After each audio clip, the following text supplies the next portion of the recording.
Open the internet on an ordinary day, and nothing looks strange at first. There are comments under videos, profiles reacting to posts, reviews on products, messages in your inbox, replies in group chats, and accounts arguing with each other like people. But a quiet question is starting to follow every platform. How much of this is still human?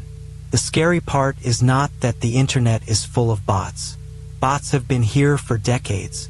The scary part is that the new ones are learning tone, timing, humor, emotion, and patience. They do not always look like spam anymore. Sometimes they look like a stranger with an opinion. This is the future signal. The internet is becoming crowded with fake people, and the next decade may be defined by how we prove there is a real person on the other side. In 2025, Imperva reported a strange milestone. Automated traffic had surpassed human activity, reaching 51% of all web traffic. Bad bots alone made up 37%. Numbers like that can sound abstract, but think about what they mean. Every website, comment section, login page, product review, search result, and public conversation is now operating in an environment where non-human behavior is not the edge case. It is part of the weather. Some bots scrape. Some test stolen passwords. Some inflate engagement. Some imitate customers. Some quietly map the web for AI systems. The internet was built around the assumption that most activity came from people. That assumption is now breaking. A fake person online is not one technology. It is a stack. At the bottom, there are automated accounts. Then there are language models that can write like a specific audience. Then voice cloning can make a scam call sound familiar. Then image and video tools can create a face, a room, a news clip, or a fake customer testimonial. Put those pieces together and you do not just get spam. You get a presence. A fake profile can have a face, a backstory, a writing style, a posting schedule, and a reason to talk to you. Can agree with you, flatter you, pressure you, or wait weeks before asking for anything. The new internet deception is not always loud. Sometimes it is patient. There was an old bargain on the web.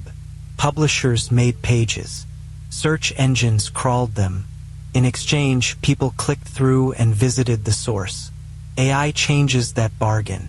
Now a crawler may read thousands of pages so a system can answer the user directly without sending much traffic back. Cloudflare has been tracking this tension as websites ask a serious question. If machines consume the web, but humans stop visiting it, who pays for the next page? This matters because the internet is not just information. It is an economy of attention. If original work gets less reward, low-cost automated content floods the empty space. That is how the web gets bigger and thinner at the same time. The next problem is trust.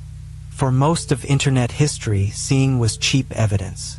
A profile photo, a voice message, a short video, a screenshot, or a live-looking call felt like proof. That is fading. Law enforcement agencies have warned for years that deepfakes can support fraud, impersonation, extortion, and disinformation. The technology does not need to fool everyone. It only has to fool the right person at the right moment. When fake media becomes easy, trust becomes expensive. People start asking for extra proof.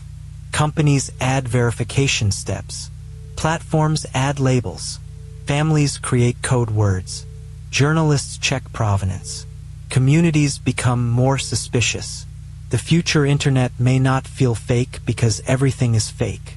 It may feel fake because everything needs verification. So what comes next? One answer is provenance. A record of where a piece of media came from and how it changed. The content credentials standard built around C2PA is one attempt to create a kind of digital nutrition label for images and media.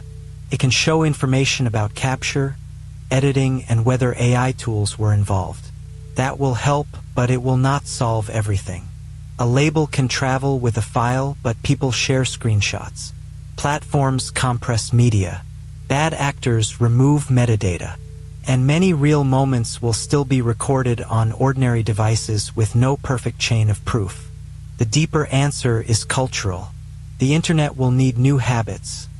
Verify before amplifying, pause before reacting, and stop treating virality as evidence.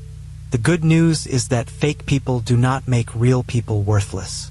They make real human spaces more valuable. Small communities may matter more than giant feeds. Creators with a recognizable point of view may matter more than faceless content farms. Slow trust may matter more than instant reach. This is also where viewers become powerful. When you like, comment, save, and share thoughtful work, you are not just helping one channel. You are voting for the kind of internet you want to see more of. The future web may divide into two layers: the endless synthetic stream and the places where people can still feel the presence of a real mind. The second layer will be smaller, but it may be where the value goes. The internet is not dying. It is changing shape. The question is not whether fake people will exist. They already do.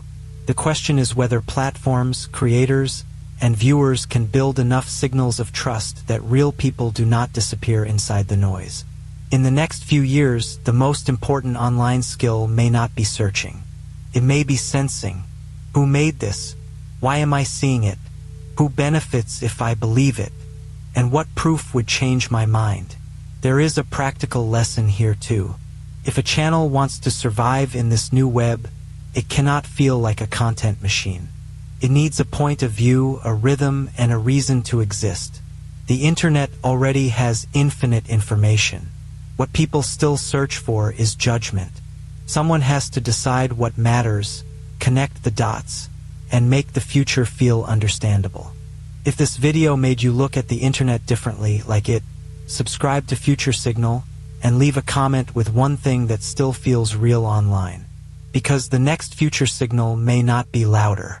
It may simply be more human.